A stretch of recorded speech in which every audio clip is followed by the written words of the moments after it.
गणपति नाम की सुधा निराली, सुख और शांति देने वाली। रोम रोम में इसे रमा लो, तन मन अमृत रूप बना लो। गजमुख धारी हर्ष का दाता, यही विधि है यही विधाता। शरणागत का सदा सहायक, इसका मनन बड़ा फलदायक। ओम श्री गणेशाय नमः। जय श्री कृष्णा। राधे राधे दोस्तों। प्रिय श्रोतागण, आज ज्येष्ठ मास के शुक्ल पक्ष की चतुर्थी तिथि है और आज सुख संपत्ति पुत्र देने वाले विनायक चतुर्थी का व्रत है।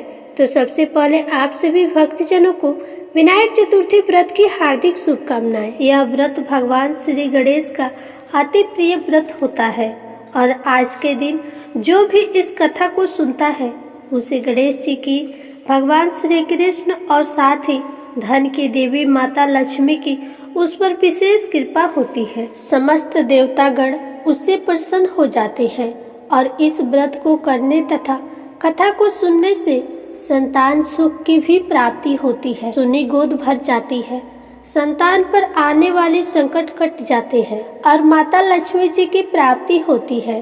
सारे विघ्न दूर हो जाते हैं, भाग्य के द्वार खुल जाते हैं और घर में सुख समृद्धि का वास होता है। अब आप सुनिए विनायक चतुर्थी व्रत की पहली कथा। श्री गणेश चतुर्थी व्रत की पौराणिक कथा के अनुसार एक बार भगवान शिव तथा माता पार्वती नर्मदा नदी के किनारे बैठे थे। वहां माता पार्वती ने भगवान शिव से समय व्यतीत करने के लिए चौपड़ खेलने को कहा। भगवान शिव चौपड़ खेलने के लिए तैयार हो गए, परंतु इस खेल में हार और जीत का फैसला कौन करेगा, यह प्रश्न उनके समक्ष आ खड़ा हुआ। तो भगवान शिव ने कुछ तिनके एकत्रित किए। तिनके का एक पुतला बनाकर उसका प्राण प्रतिष्ठा कर दी और पुतले से कहा, बेटा हम चौपड़ खेलना चाहते हैं, परंतु हमारी हार और जीत का फैसला करने वाला कोई नहीं है, इसलिए तुम बताना कि हम दोनों में से कौन हारा और कौन जीता। उसके बाद भगवान शिव और माता पार्वती का चौपड़ खेल शुरू हो गया। यह खेल 3 बार खेला गया और संजोग से तीनों बार माता पार्वती ही जीत गई। खेल समाप्त होने के बाद बालक से हार जीत का फैसला करने को कहा गया, तो उस बालक ने महादेव जी को विजयी बताया। यह सुनकर माता पार्वती क्रोधित हो गई और क्रोध में उन्होंने बालक को लंगड़ा होने, कीचड़ में पड़े रहने का श्राप दे दिया। बालक ने माता पार्वती से माफी भी मांगी और कहा, यह मुझसे अज्ञानतावश हुआ है, मैंने किसी द्वेष भाव से ऐसा नहीं किया। तो बालक द्वारा क्षमा मांगने पर माता पार्वती ने कहा, यहाँ गणेश जी की पूजन के लिए नाग कन्याएं आएंगी, उनके कहे अनुसार तुम गणेश जी का व्रत करो, ऐसा करने से तुम मुझे प्राप्त करोगे। यह कहकर माता पार्वती शिव जी के साथ कैलाश पर्वत पर चली गई। 1 वर्ष के बाद उस स्थान पर नाग कन्याएं आई। तब नाग कन्याओं से श्री गणेश के व्रत की विधि मालूम करने पर उस बालक ने 21 दिन लगातार श्री गणेश जी का व्रत किया। उसकी श्रद्धा से श्री गणेश जी अति प्रसन्न हुए। उन्होंने बालक को मनवांछित फल मांगने के लिए कहा। उस पर उस बालक ने कहा, हे विनायक, मुझ में इतनी शक्ति दीजिए कि मैं अपने पैरों से चलकर अपने माता पिता के साथ कैलाश पर्वत पर पहुंच सकूं और वो यह देखकर बहुत प्रसन्न हो। तब बालक को वरदान देकर श्री गणेश भगवान अंतर्ध्यान हो गए। इसके बाद वह बालक कैलाश पर्वत पर पहुंच गया और कैलाश पर्वत पर पहुंचने की अपनी कथा भगवान शिव को सुनाई। चौपड़ वाले दिन से माता पार्वती शिव जी से विमुख हो गई थी, अतः देवी के रुष्ट होने पर भगवान शिव ने भी बालक के बताए अनुसार 21 दिनों तक श्री गणेश जी का व्रत किया। इस व्रत के प्रभाव से माता पार्वती के मन से भगवान शिव के लिए जो नाराजगी थी वो समाप्त हो गई। तब यह व्रत विधि भगवान शंकर ने माता पार्वती को बताई। इसे सुनकर माता पार्वती के मन में भी अपने पुत्र कार्तिकेय से मिलने की इच्छा जागृत हुई। तब माता पार्वती ने भी 21 दिन तक श्री गणेश जी का व्रत किया और दुर्वा फूल और लड्डुओं से श्री गणेश जी की पूजा अर्चना की। व्रत के 21वें दिन कार्तिकेय स्वयं माता पार्वती जी से मिलने आ गए। उस दिन से श्री गणेश चतुर्थी का यह व्रत समस्त मनोकामनाओं की पूर्ति करने वाला व्रत माना जाता है। इस व्रत को करने से मनुष्य के सारे दुख दूर हो जाते हैं, मनुष्य को समस्त सुख सुविधाएं प्राप्त होती हैं। तो प्रेम से बोलिए श्री गणेश भगवान की जय। अब आप सुनिए विनायक चतुर्थी व्रत की दूसरी कथा। एक दिन भगवान भोलेनाथ स्नान करने के लिए कैलाश पर्वत से भोगवती गए।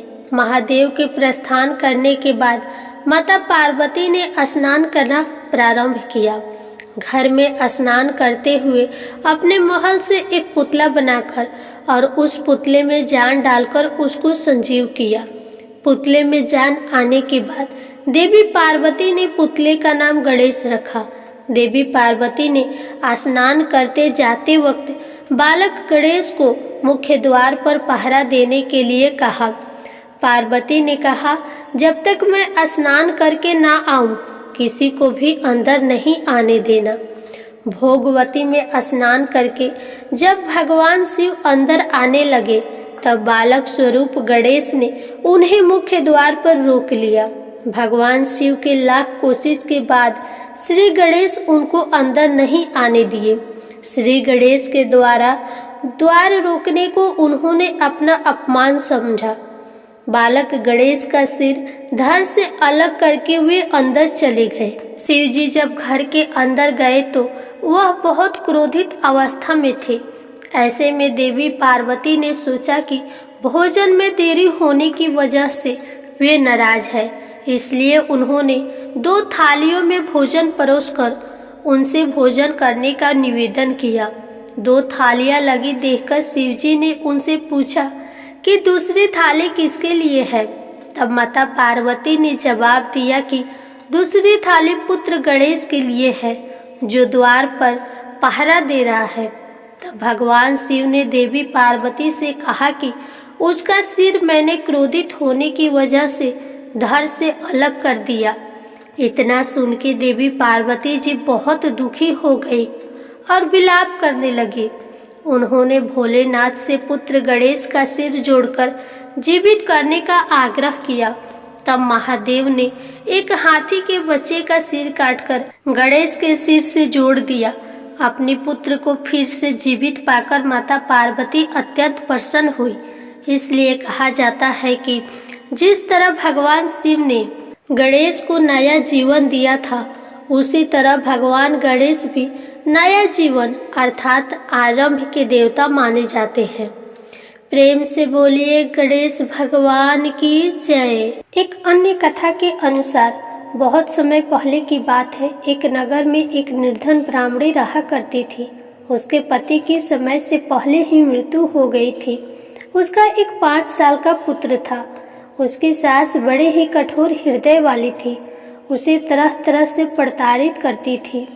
एक दिन सास ने बहू और पोते को घर से निकाल दिया, क्योंकि उसे ऐसा लगता था कि उसकी बहू अभागिन है। उसी के वजह से उसके पुत्र की मृत्यु हो गई। अब क्या था, दोनों रोते बिलखते चलते चलते एक जंगल में जा पहुँचे। अब चलते चलते उन्हें थकान हो जाती है तो वे एक बड़े से पेड़ के नीचे बैठ गए। वहाँ से थोड़े ही दूरी पर एक गणेश जी का मंदिर था।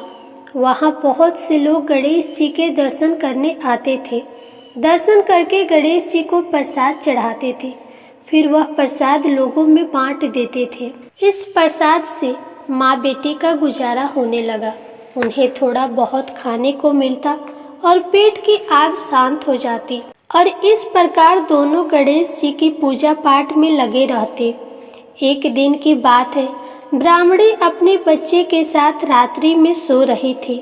तभी उसे स्वप्न में भगवान गणेश जी ने दर्शन दिए और कहा कि हे पुत्री, तुम्हारी निर्धनता जल्द ही दूर हो जाएगी। तुम विनायक चतुर्थी का व्रत करो और साथ ही जंगल से ढेर सारी पुष्प लाकर उसकी माला बनाकर उसे मंदिर के पास ही श्रद्धालुओं से बेचो।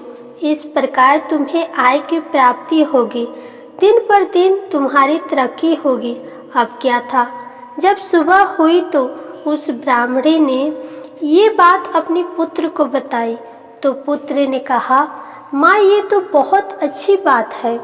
जब गणेश बाबा आपको स्वप्न दिए हैं तो हमें अवश्य ही फूल तोड़कर मालाएं बनाकर उन्हें बेचना चाहिए। वे हर रोज जंगल से फूल लाकर उसकी माला बनाकर बेचने लगे। साथ में पुष्प की सामग्री और प्रसाद भी बेचने लगे। इससे उनको आमदनी होने लगी। गणेश जी की अनुकंपा से उनकी आमदनी बढ़ने लगी और उस ब्राह्मणी ने विनायक चतुर्थी का व्रत भी किया। गणेश भगवान की कृपा से जल्द ही उन्होंने एक बड़ा सा मकान बनवा लिया और दुकान भी बनवा ली। इसी प्रकार से कुछ वर्ष बीत जाते हैं और वह ब्राह्मणी का पुत्र बड़ा हो जाता है। युवा अवस्था हो जाती है तो वह विवाह के योग्य हो जाता है। ऐसे ही एक दिन की बात है, एक राजा की लड़की मंदिर में रोज पूजा करने आती थी। ब्राह्मणी के बेटे को देखकर राजकुमारी उस पर मोहित हो गई और उससे विवाह करने की सोचने लगी। उसने अपनी भाभी से सारे मन की बात बता दी तो भाभी भी अनुभवी थी। उसने कहा, ये ब्राह्मणी माली का बेटा है और तुम एक राजा की बेटी हो। यदि तुमने उससे विवाह किया तो हमारी बहुत ही बदनामी होगी। पर राजकुमारी अपनी बात पर अड़ी रही। उसने कहा, मैंने तो प्रतिज्ञा कर ली है कि मैं उसी से विवाह करूंगी। फिर भाभी ने घर जाकर सारी बात राजा को बता दी तो राजा ने मना नहीं किया, क्योंकि राजा तो स्वयं भगवान श्री गणेश का भक्त था और विवाह के लिए तैयार हो गया। उन्होंने बड़ी धूमधाम से बेटी का विवाह माली अर्थात ब्राह्मणी के पुत्र के साथ कर दिया। ब्राह्मणी ने सबसे पहले बेटे बहू को गणेश जी के मंदिर में ले जाकर पाठ करवाया और गणेश जी का आशीर्वाद दिलवाया। इसके बाद पूरे नगर में यह बात फैल गई कि गणेश जी की पूजा करने से दुख और कष्ट दूर हो जाते हैं। इस बात को सुनते ही नगर के सभी लोग मंदिर आने जाने लगे। ब्राह्मणी और उसके बेटे की बिक्री और अधिक बढ़ गई। अब देखिए भगवान श्री गणेश की महिमा। उधर उसकी सास के बुरे दिन आ गए। अन्नदाता उससे रुष्ट हो गए और वह भूखी मरने लगी। एक दिन वह रोते धोते उसी गणेश जी के मंदिर में जा पहुंची और वहां मालिनी के बेटे से बोली कि बेटा, मैं बहुत दिनों से भूखी हूँ, मुझे रोटी कपड़ा दे देना, इसके बदले मैं तुम्हारा सारा काम कर दूंगी। तो लड़के को दया आ गई और उसे काम पर रख लिया। उसने अपनी दादी को नहीं पहचाना। जब ब्राह्मणी घर आई तो उसने अपनी सास को तुरंत ही पहचान लिया। वह अपनी सास से बोली, सासू माँ, आप यहाँ कैसे? तो सास ने पोते की तरफ इशारा करते हुए कहा, मेरी इस सेठ के यहाँ नौकरी लग गई है। तो बहू बोली, यह आपका पोता है माँ जी, और यह घर भी आपका है और यह दुकान भी आपकी है। जब आपने हमें घर से निकाला तब गणेश जी ने हमारी रक्षा की थी। बहू की बात सुनकर सास बोली, मेरी करनी मैंने भोग ली बेटा। तो बहू बोली, सासू जी, अब आप हमारे यहाँ रहो और पोते का सुख देखो। हे श्री गणेश जी महाराज, जैसे सुख आपने ब्राह्मणी को दिया वैसा ही सुख सभी को देना। इस विनायक चतुर्थी व्रत की कथा कहने वाले, कथा सुनने वाले तथा हुनकारा भरने वाले सभी को देना। प्रेम से बोलिए श्री गणेश भगवान की जय। विनायक चतुर्थी की एक अन्य पौराणिक कथा के अनुसार एक साहूकार था। उसके घर रोज एक ब्राह्मणी रोटी लेने के लिए घर आती थी। घर के अंदर घुसते ही पोल के ऊपर गजानन जी का मंदिर था। वह गणेश जी को रोटी का एक कवर भोग हमेशा लगाती थी। बहुत दिन हो गए। गणेश जी महाराज ने कहा कि यह मुझे हमेशा भोग लगाती है, मुझे इसे कोई न कोई उपहार जरूर देना चाहिए। गणेश जी एक दिन उसके थाली में हीरे मोती भर देते हैं। ब्राह्मणी तो थाली लेकर अपने घर आ गई और साहूकार से रोटी लेने आना बंद कर दी। साहूकारनी ने उसे बुलावा भेजा कि बाई रोटी लेने के लिए क्यों नहीं आती हो। ब्राह्मणी ने कहा कि मुझ पर गणेश जी प्रसन्न हो गए, बहुत वर्ष तक रोटी लेने आ गई, परंतु अब नहीं आऊंगी। साहूकारनी मन में बहुत नाराज हुई और गणेश जी से कहा कि आप ब्राह्मणी के ऊपर प्रसन्न हुए, परंतु मुझ पर प्रसन्न नहीं हुए। तब गणेश जी की मूर्ति हटाकर बाहर फेंक दी। इधर सेठ जी की दुकान में धंधा पानी बंद हो गए। एक दिन सेठ जी की नज़र पोल की मंदिर पर गई तो सेठानी जी से पूछा कि गणेश जी कहाँ गए। तो साहूकारनी ने कहा कि ऐसे गणेश जी का क्या करे जो ब्राह्मणी पर तो प्रसन्न हो गए, लेकिन हमारे ऊपर प्रसन्न नहीं हुए। इस कारण मैंने गणेश जी को हटाकर फेंक दिया। तब सेठ जी ने कहा कि यह तुमने क्या किया? मेरा तो व्यापार और धंधा चलना बंद हो गया है। गणेश जी तुमने कहाँ फेंके हैं, जल्दी बताओ, मैं उन्हें वापस लेकर आता हूँ। साहूकार जी वापस से गणेश जी को लेने के लिए गए तो गणेश जी इतने भारी हो गए कि वे उठे ही नहीं। साहूकार जी ने कहा कि मेरे से गलती हो गई है, आप मेरे घर पधारिए।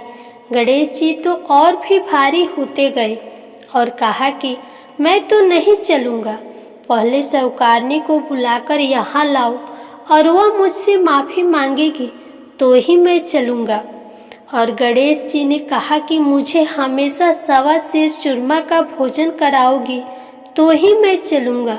साहूकार साहूकारनी को लेकर आए और उसे माफ़ी भी मंगवाई और 1.25 सेर का चूरमा चढ़ाने का हाँ भी भरी। तब साहूकार और साहूकारनी ने गणेश जी को वापस से लाकर उन्हें पोल में बिठाया। ऐसा करने पर साहूकार का व्यापार फिर से चलने लगा। हे गणेश जी महाराज, जैसे साहूकार और साहूकारनी पर आप प्रसन्न हुए, वैसे सभी पर अपना कृपा बनाए रखना। बोलिए श्री गणेश भगवान की जय। अब आप सुनिए गणेश भगवान जी की आरती। जय गणेश जय गणेश जय गणेश देवा, माता जाकी पार्वती पिता महादेवा, एक दंत दयावंत चार भुजाधारी, माथे सिंदूर सोहे मूष की सवारी। जय गणेश जय गणेश जय गणेश देवा, माता जाकी पार्वती पिता महादेवा। पान चढ़े फूल चढ़े और चढ़े मेवा, लड्डुअन का भोग लगे संत करे सेवा। जय गणेश जय गणेश जय गणेश देवा, माता जाकी पार्वती पिता महादेवा। अंधन को आँख देते कोढ़िन को काया, बाझन को पुत्र देते निर्धन को माया। जय गणेश जय गणेश जय गणेश देवा, माता जाकी पार्वती पिता महादेवा। सूर्य श्याम शरण आए सफल की जय सेवा, माता जाकी पार्वती पिता महादेवा। जय गणेश जय गणेश जय गणेश देवा, माता जाकी पार्वती पिता महादेवा। दीनन की लाज रखो शंभु सुतिकारी, कामना को पूर्ण करो जाऊं बलिहारी। जय गणेश जय गणेश जय गणेश देवा, माता जाकी पार्वती पिता महादेवा। प्रेम से बोलिए श्री गणेश भगवान की जय। आप सभी का विनायक चतुर्थी का व्रत सफल हो और भगवान श्री गणेश जी आपकी सभी मनोकामनाओं को पूर्ण करें। आज की कथा आपको पसंद आई हो तो प्लीज़ वीडियो को लाइक करें और चैनल को सब्सक्राइब करके कमेंट में गणेश भगवान की जय जरूर लिखें।